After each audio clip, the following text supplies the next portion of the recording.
2019년 문재인 정부는 탈북어민의 귀순 진정성이 의심되고 또 동료를 살해한 흉악범이기 때문에 강제 북송을 결정했다고 밝혔습니다.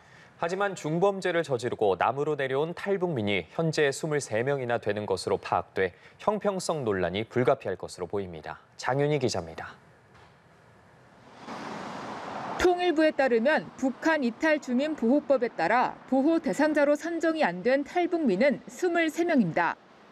귀순은 인정해도 북한에서 저지른 중대 범죄 때문에 교육과 취업, 주거 지원을 받을 수 없게 된 경우입니다. 이들 23명은 죄가 가볍지 않지만 북송을 면했습니다. 이와 달리 탈북어민 2명은 동료 승선원 16명을 살해한 혐의로 북한에 넘겨졌습니다. 문재인 정부는 귀순 진정성과 우리 국민의 안전을 주요 북송 이유로 들었습니다. 우리 사회 편입 시에 국민의 생명과 안전에 위협이 되고 흉악 범죄자로서 국제법상 난민으로 인정할 수 없다고 판단하여 정부 부처 협의 결과에 따라 추방을 결정하였습니다.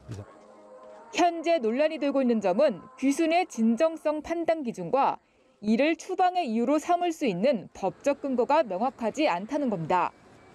북한 이탈 주민법에는 살인 등 중대한 비정치적 범죄자의 경우 보호 대상자로 결정하지 않을 수 있다고 되어 있지만 추방 여부에 관한 내용은 명시되어 있지 않습니다.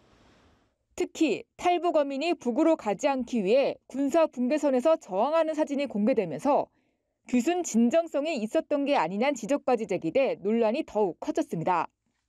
게다가 북한에서 저지른 범죄를 남한에서 파악하는 것은 증거 수집의 한계로 현실적으로 불가능합니다. 북한으로 넘어가면 피해를 볼 게 뻔한데도 북송 결정을 내린 건 UN 고문방지협약 위반이란 의견도 제기됩니다. 문제는 현행 법과 현실의 간극을 좁히지 못할 경우 비슷한 문제가 재발할 수 있다는 점입니다.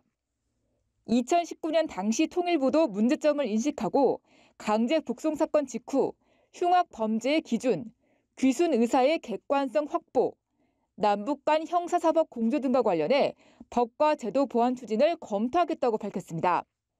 하지만 구체적 성과는 없었고 지금의 논란으로 이어졌습니다.